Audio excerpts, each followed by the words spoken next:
During the practice of sitting meditation, if the mind is stable, present, focused on the breath, spacious, relaxed, and joyful, what is missing to attain a state of absorption or jhana and shamatha? Durant la pratique de méditation assise, si l'esprit est stable, présent, concentré sur la respiration, spacieux, relaxé et joyeux, que manque-t-il pour atteindre l'état d'absorption, jhana et shamatha? Well, I think if all those mental qualities are really present, then you have attained at least the first jhana. Si toutes ces qualités mentales sont véritablement présentes, alors vous avez atteint le premier jhana.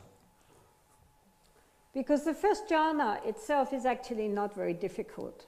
If we have, concentration, the mind has calmed down, and we are not distracted, and so forth, and joy begins to arise, and a sense of spacious openness, that is the first jhana.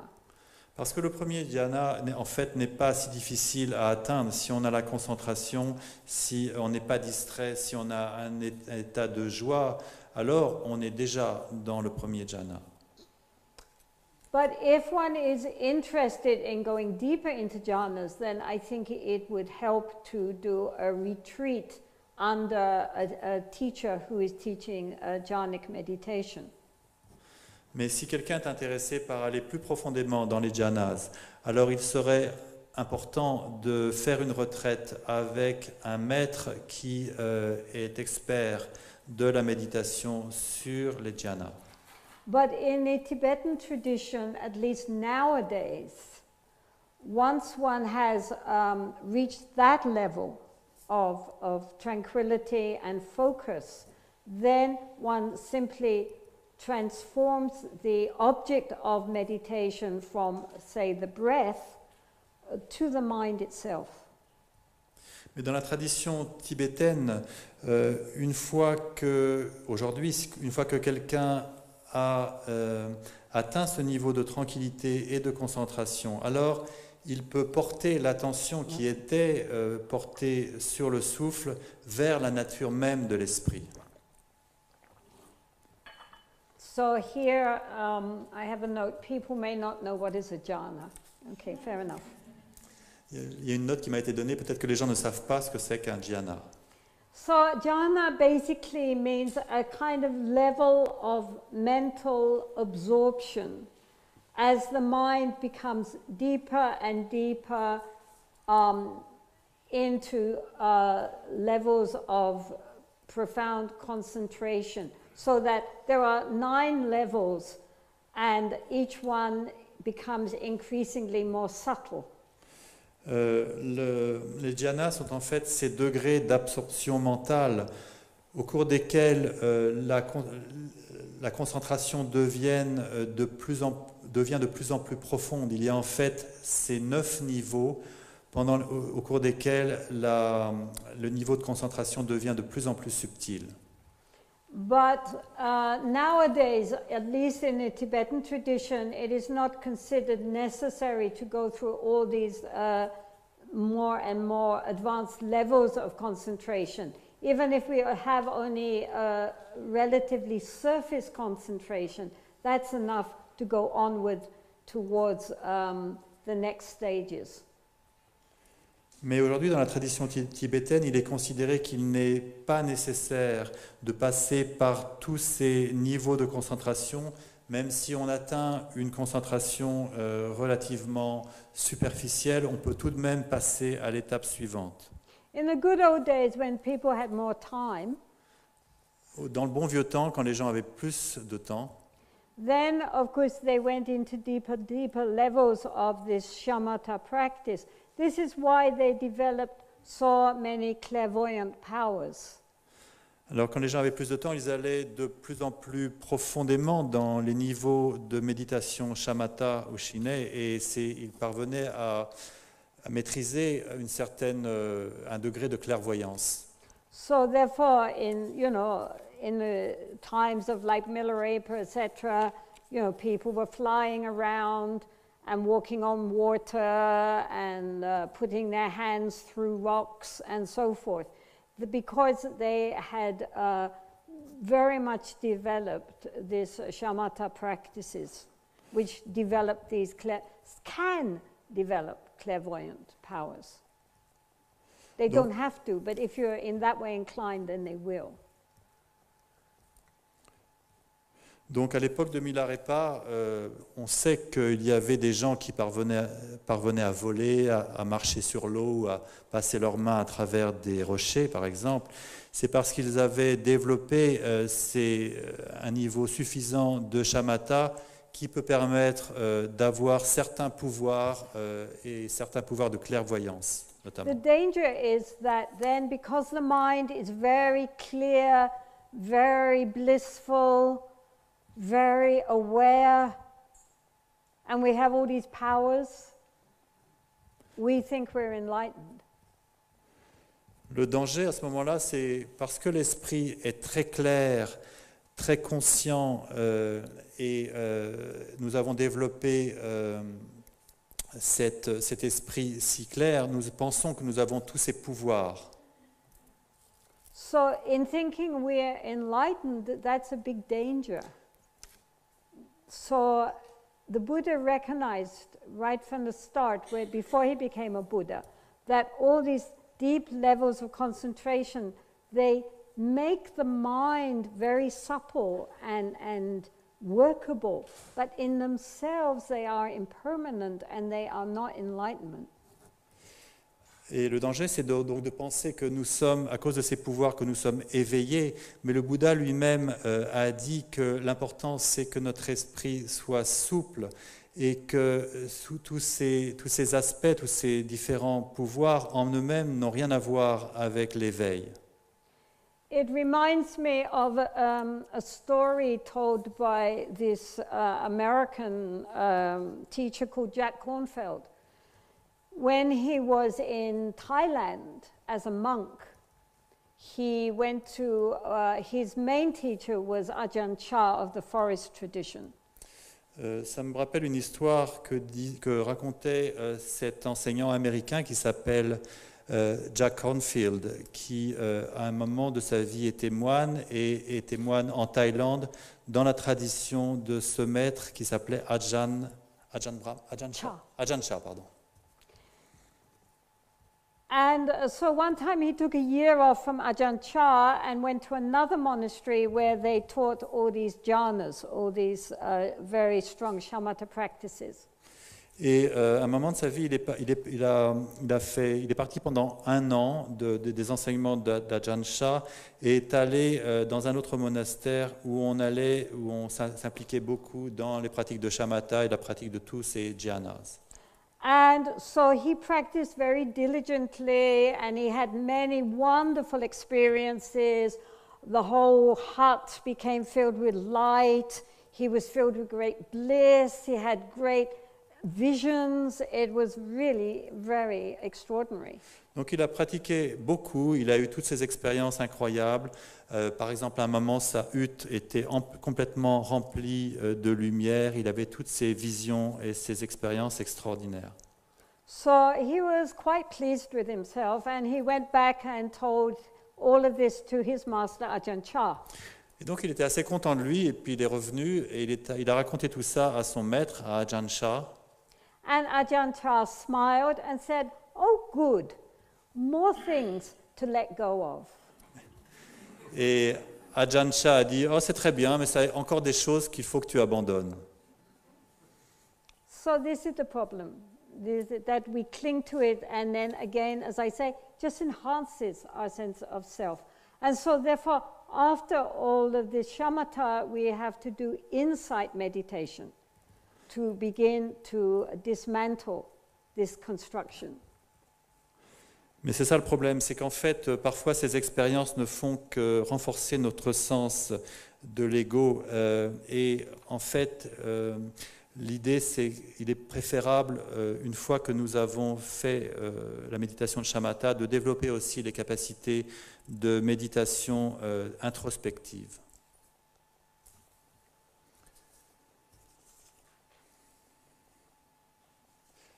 You talk about space. How can we find or integrate space into the practice and in our daily life? And does this have a connection with a level of conscience or consciousness beyond the ego? Vous parlez d'espace. Comment trouver ou intégrer l'espace à la pratique et au quotidien? Est-ce que cela a un lien avec un niveau de conscience au-delà de l'ego? Come back tomorrow. Revenez demain. What is the difference between Dharma and Tao? Quelle est la différence entre le Dharma et le Tao? You know, that's an interesting question because when Buddhism was first introduced into China, there was no vocabulary which could translate Indian Dharma terminology into Chinese. This was a big problem for them. C'est une question intéressante parce que quand le Dharma a été introduit en Chine, il n'y avait pas de vocabulaire pour traduire le vocabulaire du Dharma en chinois. C'était un vrai problème pour eux. So therefore they indeed did translate Dharma as Tao. Et donc ils ont traduit Dharma par Tao. But later translators, such as Xuanzang and others, recognized that that was a little bit dangerous because how the Chinese understand Tao is rather different from how the Indians understand the word Dharma. Mais des traducteurs, certains traducteurs ont par la suite estimé que cela c'était un peu dangereux parce que la manière dont les Chinois comprennent le terme Tao était assez différente de la manière dont les Indiens considéraient le terme Dharma. So they ended up using the word Fa, I think, for Dharma, something like that. Donc ils ont fini par utiliser le terme Fa pour parler du Dharma, quelque chose comme ça. I think it's just that when you hear the word Tao, it gives a different conceptual picture to how when we say the word Dharma. Parce que je pense que le problème, c'est que quand on utilise le terme Tao, ça donne une image conceptuelle assez différente de celle qui est évoquée quand on utilise le mot Dharma.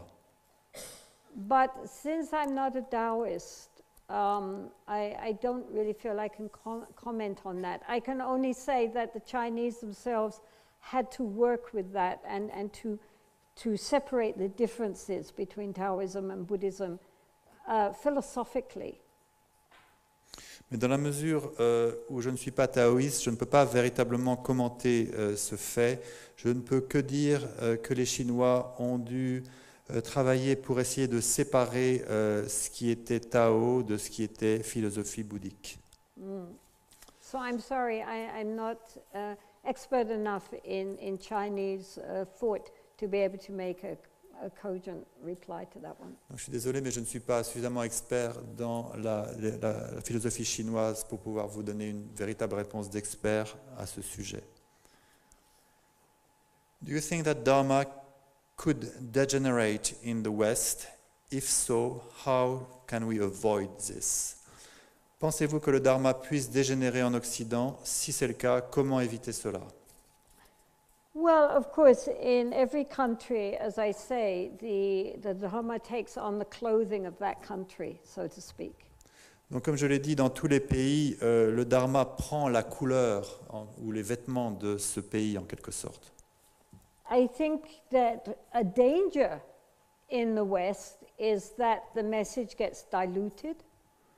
Je pense que le danger dans les pays occidentaux, c'est que le message finit par se diluer. Actually, the message is very revolutionary, and if we understood it properly, it would also be very upsetting.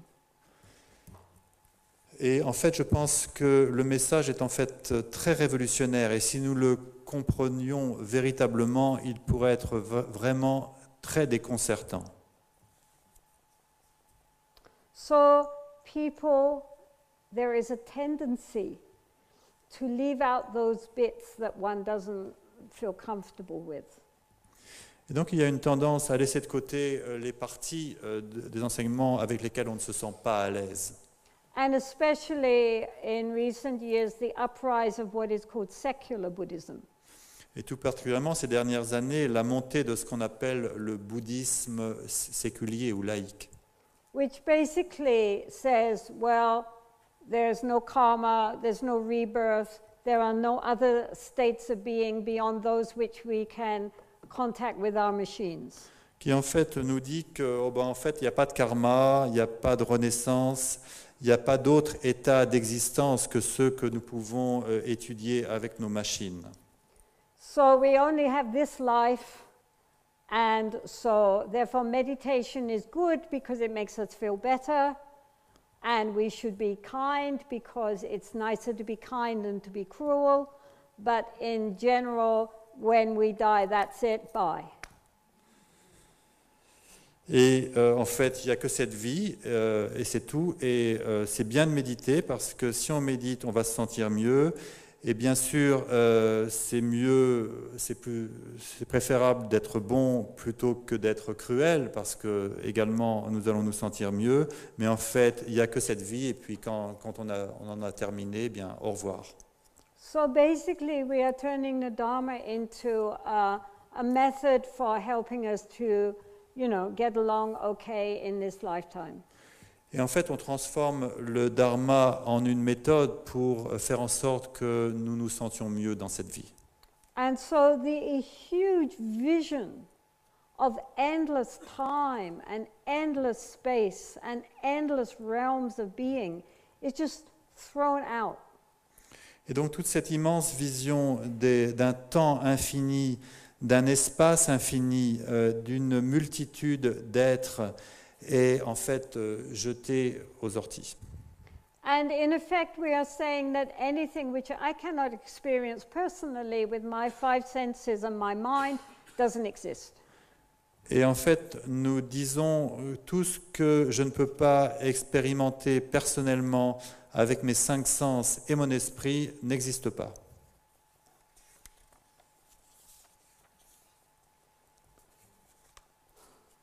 So, that is fine. I mean, what they're saying is anything I don't believe in, the Buddha couldn't have taught because I don't believe it. Bon, c'est très bien. Et en fait, ce qu'ils disent, c'est que... sorry. If I don't believe it, the Buddha couldn't have taught it. Si je n'y crois pas, si je ne peux pas y croire, alors le Bouddha ne l'a pas enseigné. So they are denying 2,500 years of Buddhist wisdom and practice Donc en fait, because it does not fit in with their own preconceptions. Donc en fait, il nie 2500 ans d'enseignement et de pratique bouddhiste parce que ça ne correspond pas à leurs idées préconçues. The problem is that this is becoming increasingly popular because it doesn't hit at anybody's prejudices. Et en fait, ça devient de plus en plus populaire parce que ça ne va pas véritablement à l'encontre des préjugés de qui que ce soit. And it's fine, but it's not Buddhism. Et c'est très bien, c'est bien, mais ça n'est pas du bouddhisme. So they shouldn't call it Buddhism.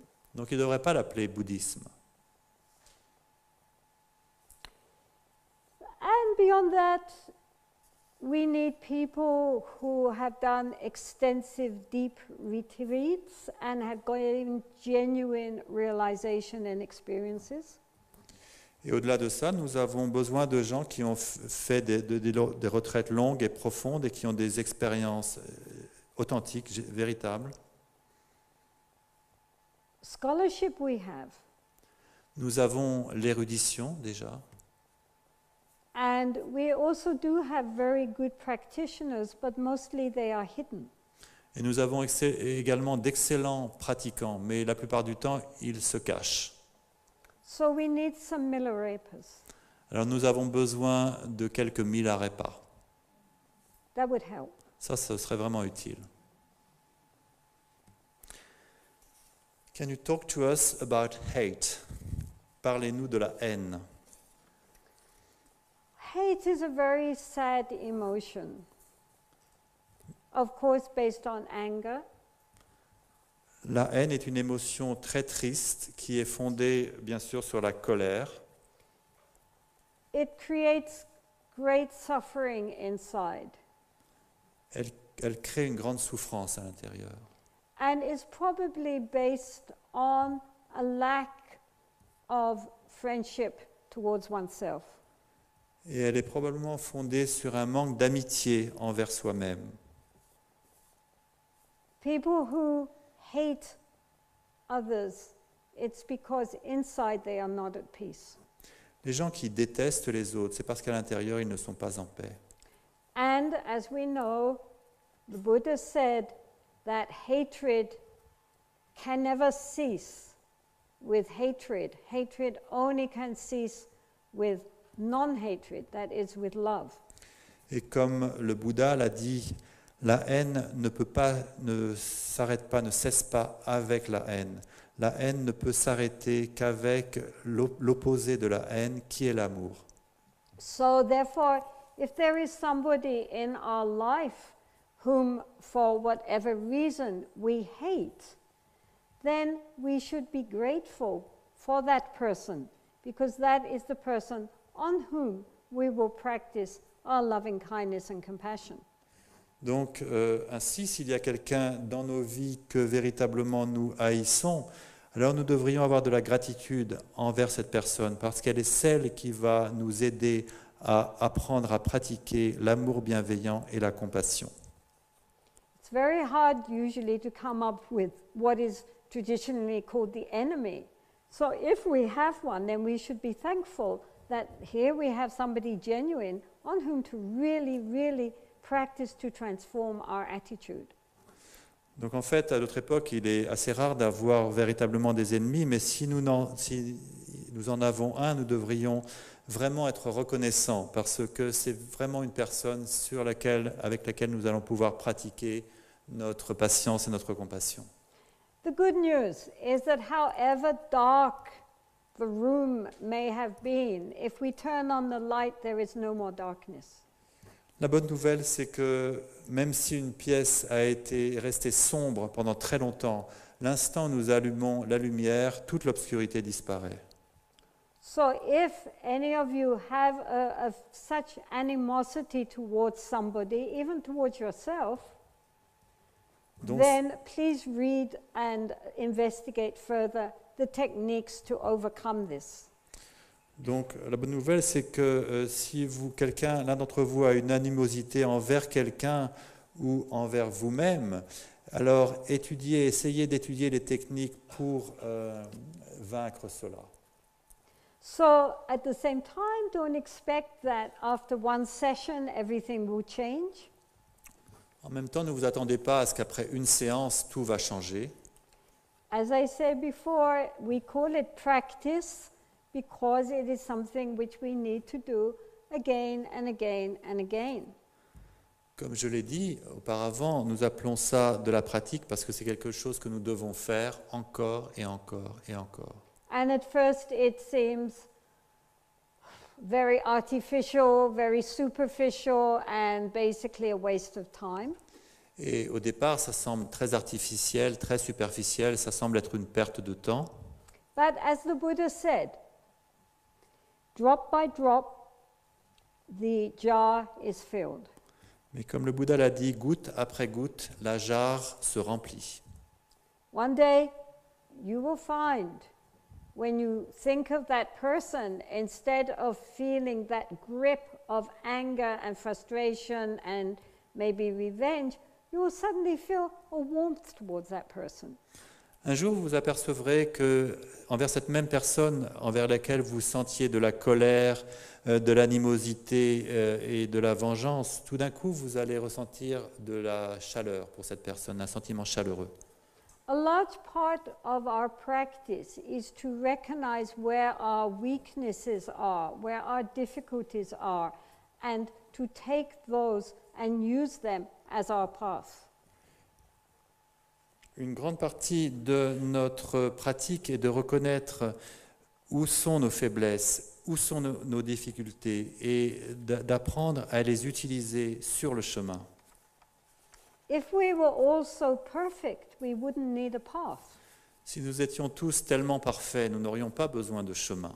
So our imperfections are not the cause of us being unable to walk the path, but they are the reason why we are walking the path.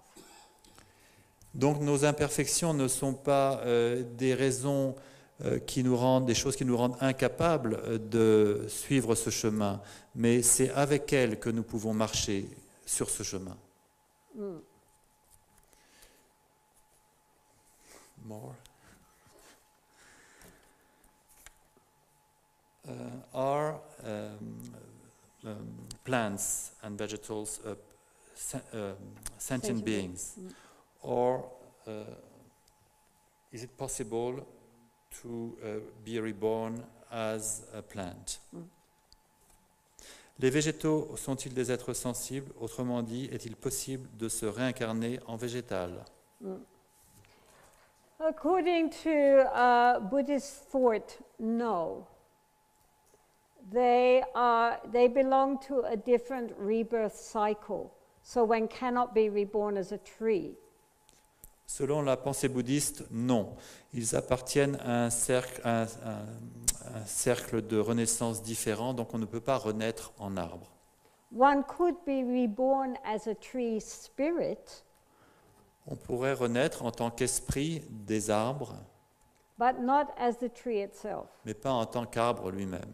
This is not to say that plants are not sentient in their own way, but it is not suggested that they are part of the rebirth cycle which we share with other animals and beings which move. Apart from sentient beings, semchen, the other word is drokun, which means all beings which can move. Plants can't move. Ça ne veut pas dire que les plantes ne sont pas des êtres sensibles, mais elles ne font pas partie de ce domaine de renaissance qui est celui des êtres qui peuvent se déplacer, qui peuvent bouger. Ce n'est pas le cas avec les plantes. Les plantes sont enracinées.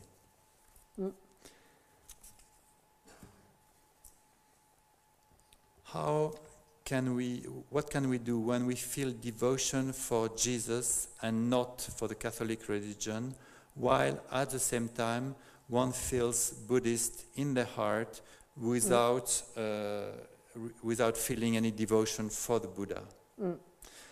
Comment faire lorsqu'on ressent de la dévotion pour Jésus et pas pour la religion catholique, et qu'en même temps on se sent bouddhiste dans son cœur, mais sans ressentir de dévotion pour le Bouddha?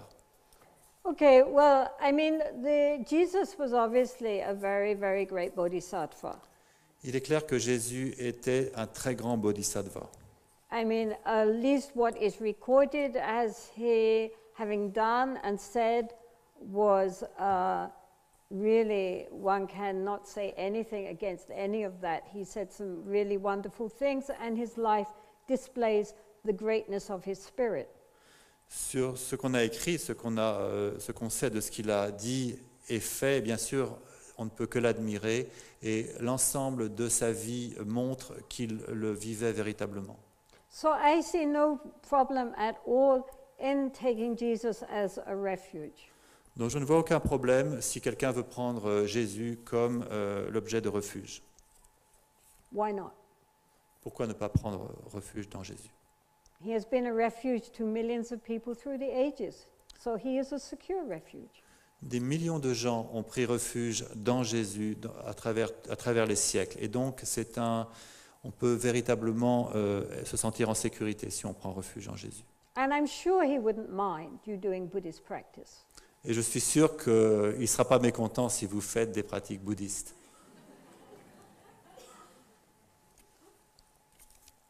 Thank you for your precious teachings.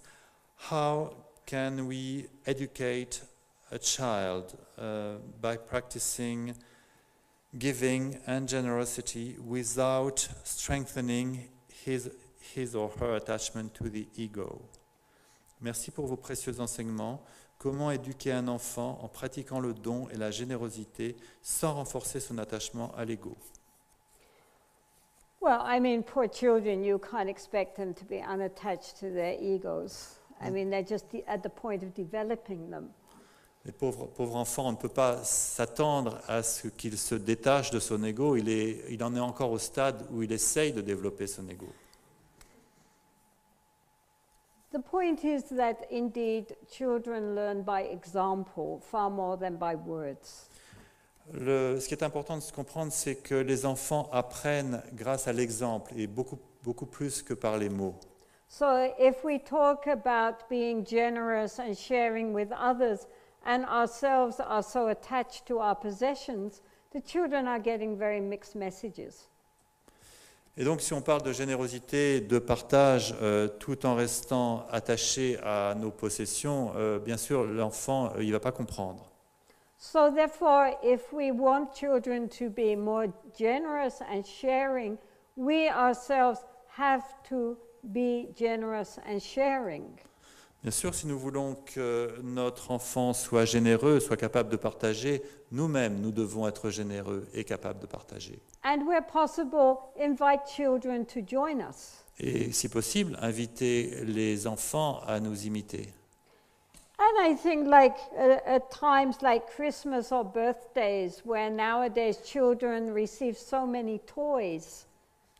Et dans des occasions comme Noël ou les anniversaires où les enfants reçoivent tellement de jouets, de jeux, then it is reasonable to say to the children, well, look, you've got so many toys, and look at all these children in the world who have no toys at all.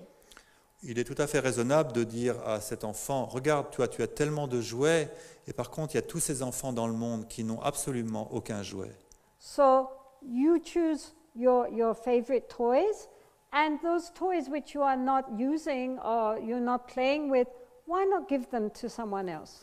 Et donc, tu peux choisir ton jouet favori, mais tous ces jouets que tu n'utilises pas, pourquoi est-ce que tu ne les donnerais pas à quelqu'un d'autre?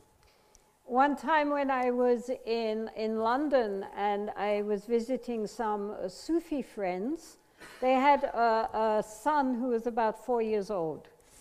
Une fois, j'étais à Londres et je rendais visite à un ami qui était soufi et il avait un fils de 4 ans. And somebody gave him a small box of chocolates. Et quelqu'un a donné à son fils une petite boîte de chocolat.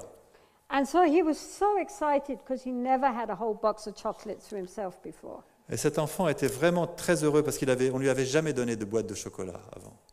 And so his mother said, "Oh, that's very nice. You offer a chocolate to the nun." Et sa mère a dit, oh, c'est bien que tu aies ces chocolats. Ben, pourquoi tu en offrirais pas un chocolat à Anila, à la religieuse? And he said, "No, they're mine." Et il a dit, non, ils sont à moi. And his father said, "Yes, of course they're yours. That's why you can share them with others." Et son père a dit, oui, bien sûr, ils sont à toi, mais c'est pour cela que tu peux les partager avec les autres. So this little boy thought about that. He was only 4, you know. Donc ce petit garçon a commencé à réfléchir, il n'avait que 4 ans. And then he opened them up and he insisted everybody in the room took a chocolate. He was so happy. Yes, they were his. He could share them. Et puis tout d'un coup, il a ouvert la boîte et puis il a commencé à les distribuer. Il a insisté pour que chaque personne ait un chocolat. Et bien sûr, parce qu'ils étaient à lui et maintenant, il pouvait les partager. So the sooner we allow children to recognize the joy of giving, the better.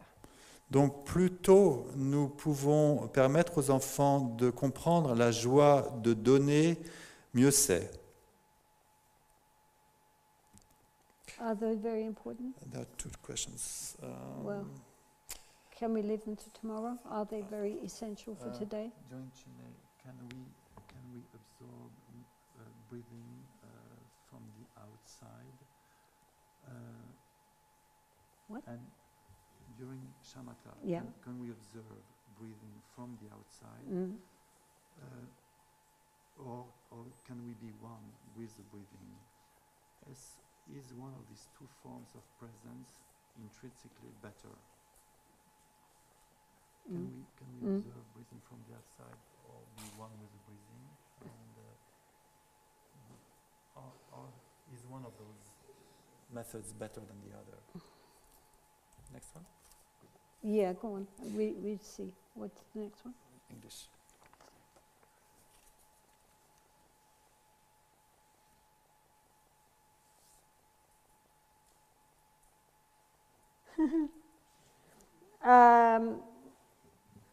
I better make sure I'm really reading this. Yes. Do you consider one can be a good practitioner without doing Ngondro in a lifetime? Well, the Milarepa didn't do Ngondro, the Buddha didn't do Ngondro. Est-ce qu'on peut être un bon pratiquant sans faire l'Ondro dans sa vie? Milarepa n'a pas pratiqué l'Ondro et le Bouddha n'a pas pratiqué l'Ondro. At least it's not mentioned. En tout cas, c'est pas écrit.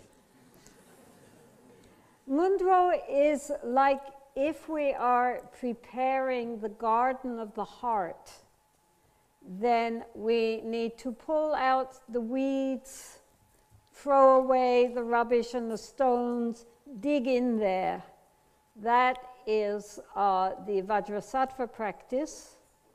Ngondro, c'est comme si on préparait le jardin du cœur. Donc, ce qu'on va faire, c'est enlever les mauvaises herbes, se débarrasser des pierres et des ordures, et puis on va creuser. Ça, c'est la pratique de Vajrasattva. And then we put on the fertilizer. Et puis on va mettre de l'engrais. That's the mandala offering. Ça, ce sont les offrandes de mandala. And then we plant the seeds of blessing in our heart, which is the Guru Yoga. Et puis on plante les graines de bénédiction dans notre cœur. Ça, c'est le yoga du gourou. And if we continue to water and pull out the weeds, eventually the Bodhi tree will grow in our heart. Et si on continue à arroser, à enlever les mauvaises herbes, alors au bout d'un moment, l'arbre de l'éveil va grandir, va pousser dans notre cœur. So to plant seeds without first preparing the ground is iffy. Donc planter des graines sans avoir préparé le sol, c'est un peu risqué.